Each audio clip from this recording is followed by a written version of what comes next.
Bapakku rindu menyenangkanmu, ajarku lebih dalam untuk mengenalmu.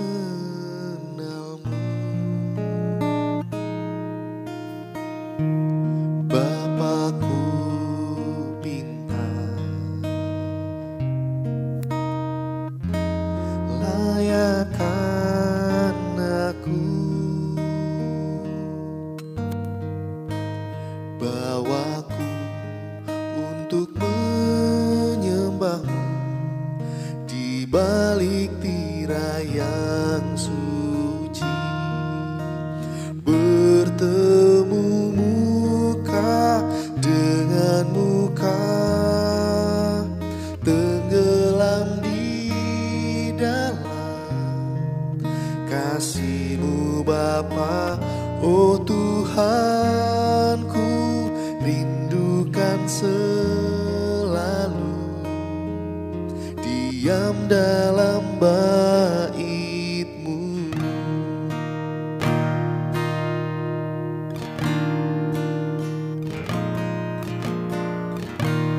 Bapakku rindu menyenangkanmu,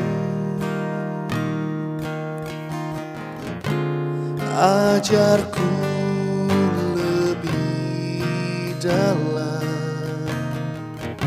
untuk mengenalmu.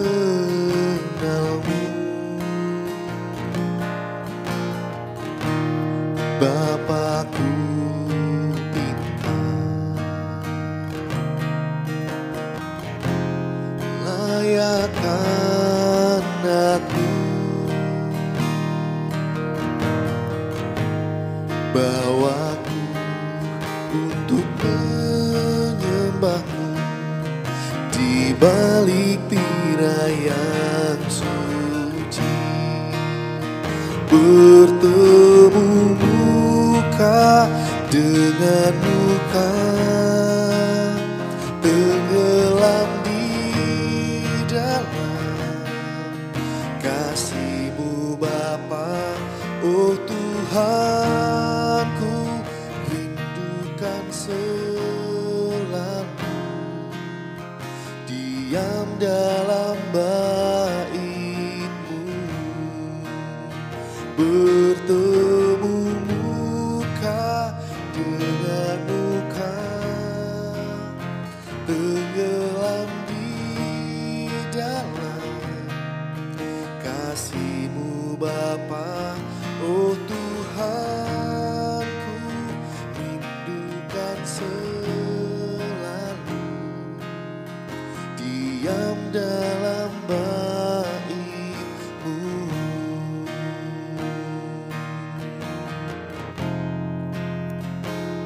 Ku mau masuk hadirat-Mu lebih lagi Tuhan. Ku mau bertemu denganmu Yesus dalam dekapan hadirat-Mu. Haleluya.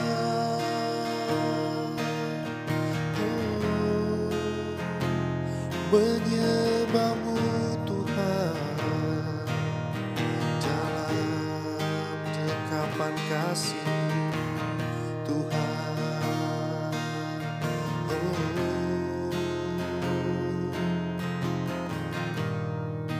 Haleluya.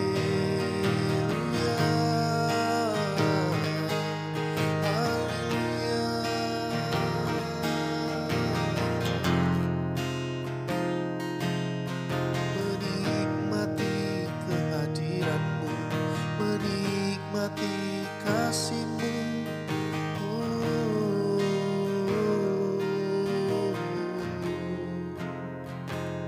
Ku rasakan dekapan-Mu, ku rasakan hadirat-Mu.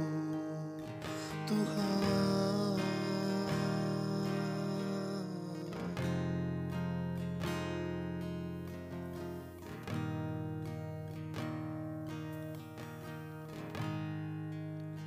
Bertemu muka dengan muka, tenggelam di dalam kasih-Mu Bapa. Oh Tuhanku, rindukan selalu diam dalam bait-Mu. Bertemu muka dengan muka, tenggelam di dalam kasih-Mu Bapa. Oh Tuhanku, rindukan selalu diam dalam bait-Mu, diam dalam bait-Mu, diam dalam bait-Mu.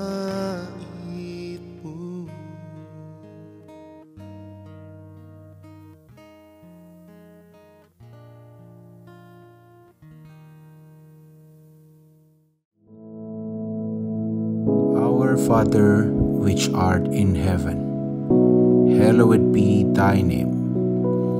Thy kingdom come, thy will be done in earth as it is in heaven. Give us this day our daily bread, and forgive us our debts, as we forgive our debtors.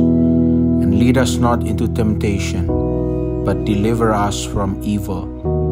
For thine is the kingdom, and the power, and the glory, forever. Amen.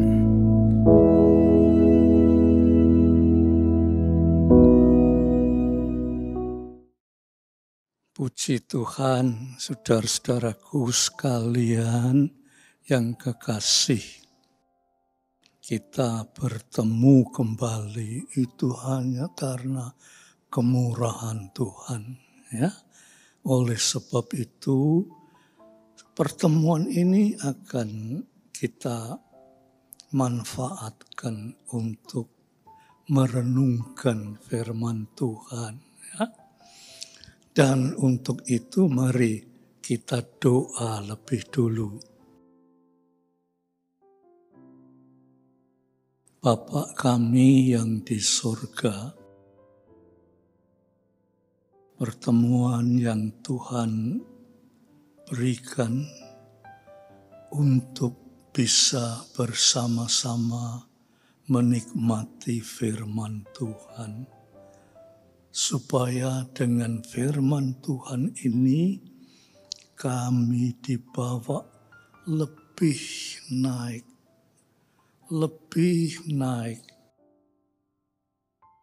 untuk kemuliaan nama Tuhan.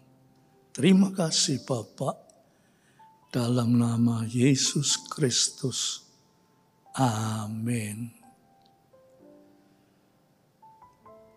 Pada kesempatan ini, saudara, saya ingin bersama-sama dengan saudara membaca sebuah ayat kitab suci, ya, sederhana tetapi penuh arti, ya.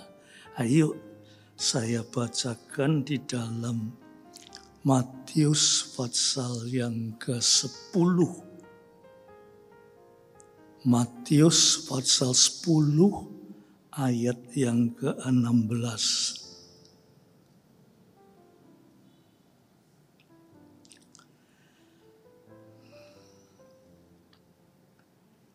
Demikianlah firman Tuhan. Lihat, aku mengutus kamu seperti domba ke tengah-tengah serigala. Sebab itu hendaklah kamu cerdik seperti ular dan tulus seperti merpati. Mungkin perlu saya ulangi supaya lebih saudara ngerti firman Tuhan ini, ya. Lihat, aku mengutus kamu seperti domba ke tengah-tengah serigala. Sebab itu hendaklah kamu cerdik seperti ular dan tulus seperti merpati. Singkat, tetapi kata-katanya ini penuh arti. Ya, saudara. Kata-kata ini mulai dengan kata-kata lihat.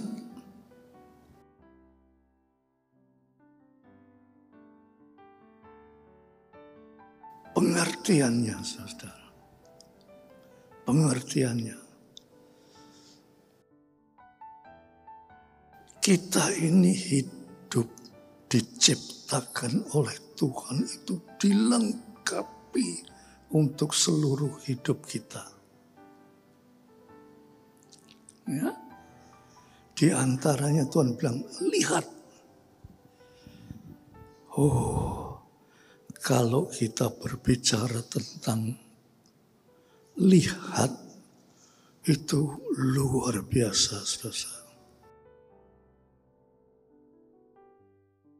Seorang dokter mata, ya, dokter mata, dia pernah berkata, sebetulnya mata ini hanya terdiri dari unsur-unsur yang bersifat daging. Tidak ada misalnya besi atau lain-lain logam, tidak ada. Itu terdiri unsur-unsur yang bersifat daging. Tetapi dokter mata ini berkata, kenapa kok mata ini bisa melihat? Mungkin saudara jarang memikirkan kenapa mata itu bisa melihat. Nah, kesempatan ini kita minta Roh Kudus menolong untuk menjabarkan apa arti penglihatan itu. Upama, saudara, manusia itu tidak mempunyai penglihatan. Lantas apa sih artinya hidup? Ya, hidup tidak bisa melihat, itu apa artinya? Ya, saudara, cobalah saudara bayangkan, kalau hidup tidak bisa melihat, itu apa artinya? Itulah yang perlu saudara perhatikan. Ya. Salah satu faktor yang perlu penglihatan. Salah satu, ada banyak faktor. Tetapi salah satu faktor perlunya penglihatan itu dikatakan di sini,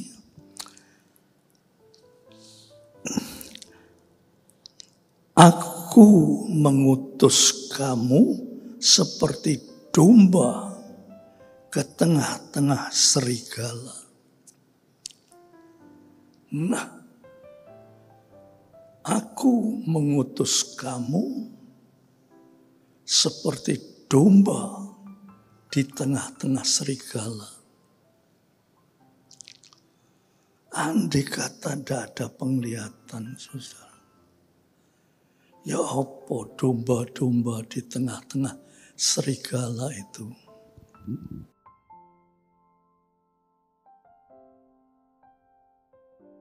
Kalau saudara melihat di televisi, ya, ada segerombolan serigala. Serigala itu sama dengan anjing. Ya, segerombolan itu dia, segerombolan itu dia mencari mangsa. Mencari mangsa, jangankan domba. Singa itu dikepung. Dan serigala itu cerdik sekali. Ya. Singa dikepung, kalau mereka diserang singa, mundur sing lain maju untuk menyerang dari belakang. Kalau mereka beruntung, mereka bisa menangkap singa. Apalagi domba. Domba itu tidak punya senjata apa-apa. Coba, punya tanduk tapi tidak mampu untuk menanduk, serigala tidak mampu. Domba tidak mempunyai kemampuan apa-apa. Di sini dikatakan, aku mengutus kamu seperti domba di tengah-tengah serigala. Ini merupakan gambaran setelah manusia itu jatuh di dalam dosa. Ya, manusia itu dikepung oleh macam-macam permasalahan, seolah-olah seperti serigala yang hendak menerkam dia. Kesusahan, penderitaan, bahaya, kesakitan, kekhawatiran, dan seterusnya itu menjadi bagi manusia itu sebetulnya serigala.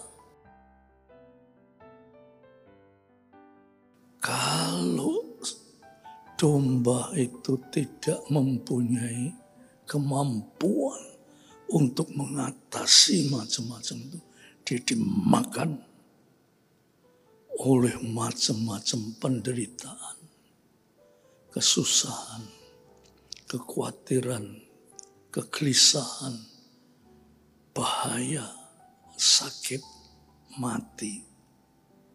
Itu serigala. Nah, domba tidak mempunyai senjata apa-apa. Manusia hidup tidak mempunyai kekuatan apa-apa. Manusia hidup tidak mampu mengatasi penderitaan, kesusahan, kesakitan, bahaya. Tidak mampu. Paling banyak bisa menghindar, tapi itu pun sulit. Sebab dia sudah dikepung oleh serigala. Tidak mampu manusia. Oleh sebab itu dikatakan di sini, ya, sebab itu hendaklah kamu cerdik seperti ular. Saudara tidak dianjurkan seperti ular, tetapi saudara itu dianjurkan mempunyai kecerdikan. Kecerdikan yang dipunyai oleh ular. Ya. Coba saudara. Ya. Adam dan Hawa itu waktu diciptakan oleh Allah itu luar biasa hebatnya. Ya. Tetapi Tuhan bilang di tengah-tengah ini ada pohon pengetahuan yang baik dan yang tidak baik. Jangan engkau makan. Kalau engkau makan, engkau mati. Lah, iblis yang seperti serigala yang sedang mengepung domba ini, dia sangat cerdik. Dia menyerupai ular. Dan dia merayu wanita itu supaya makan buah itu. Dan karena si manusia ini tidak mempunyai senjata apa-apa, ya, dimakan oleh ular itu, yaitu dia makan buah itu. Tuhan berkata, nek kamu makan itu kamu mati. Mungkin Tuhan menciptakan manusia itu bukan untuk mati. Tuhan menciptakan manusia itu sampai saat ini Tuhan masih berkata, aku menyediakan kerajaan surga untuk memperoleh hidup, yaitu hidup yang kekal. Jadi manusia diciptakan untuk hidup. Tetapi oleh karena kecerdikan daripada ular ini jatuh dalam dosa. Sampai detik ini dari Adam sampai sekarang itu tidak ada manusia yang tidak menderita. Semua menderita. Ya. Kamu harus cerdik seperti ular dan tulus seperti burung merpati. Nah, perbandingan antara cerdik dan tulus. Tulus ini, saudara, ya. Tulus ini kalau kita baca di dalam bahasa Ibraninya, ya, tulus itu bisa juga dikatakan tumah. Tumah itu artinya kata dan perbuatan itu satu.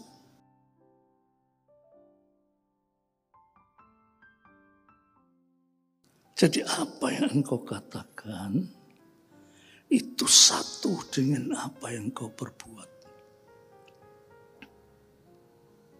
Umpamanya, aku mengasihi engkau. Itu harus betul-betul diwujudkan kasih itu kepada dia. Tetapi karena manusia itu berdosa, aku mengasihi engkau. Sebetulnya maksudnya itu bukan mengasihi. Sebetulnya maksudnya itu kamu itu bisa memuaskan hati saya. Karena saya mengasihi diri saya, bukan mengasihi kamu. Nah, kamu tidak bisa memuaskan diriku. Tidak pakai.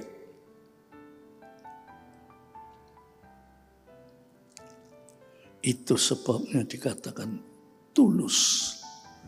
Arti kata, nek kamu bilang kasih, itu tulus dari hati yang penuh dengan kasih. Tetapi manusia, saudara, manusia itu tidak tulus. Aku mengasihi, nek perlu. Aku perlu kamu. Wah, aku harus menyatakan dia, aku mengasihi kamu. Nek gak perlu wis digletakno. Itu manusia. Tetapi Tuhan bilang harus tulus. Apa yang engkau katakan kasih. Harus kasih itu betul-betul kasih. Itu sebabnya dibedakan kasih manusia dan kasih Allah. Kasih manusia itu bersifat eros. Eros itu berarti gairah untuk dirinya sendiri.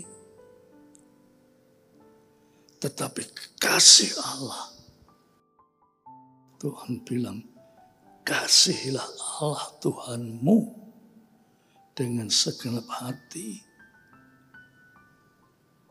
jiwa, dan segenap akal budimu. Kasihilah sesamamu manusia seperti engkau mengasihi dirimu sendiri. Malahan Tuhan berkata, kasihilah musuhmu. Musuh suruh mengasihi. Itulah saudara-saudaraku yang kekasih. Ayat ini kesimpulannya ya saudara. Hati-hati. Ya. Hati-hati. Hidupmu itu seperti domba di tengah-tengah serigala. Nek ndak kamu cerdik atau pintar seperti ular. Jadi kita tidak disuruh seperti ular. Kepintarannya itu untuk membujuk Adam dan Hawa itu luar biasa. Dan tulus.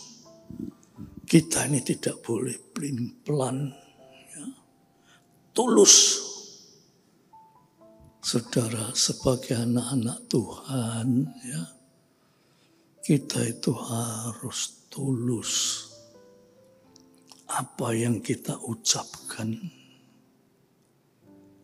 itu tulus dari hati.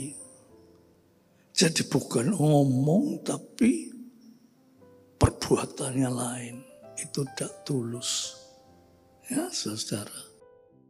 Nah, dengan renungan yang singkat ini, saudara, mari kita sebagai anak-anak Tuhan, kita akan mengerti firman Tuhan. Yaitu kita mesti tahu bahwa hidup di dunia ini sama dengan domba di tengah-tengah serigala. Pasti dicapik-capik.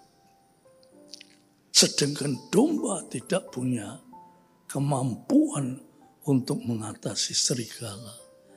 Tetapi kalau saudara punya hidup di hadapan Tuhan itu tulus di hadapan Tuhan. Tuhan memperoleh kemenangan. Saudara memperoleh kemenangan dari Tuhan. Puji Tuhan, saudara-saudara. Tuhan memberkati saudara sekalian. Ayo kita akhiri dengan doa.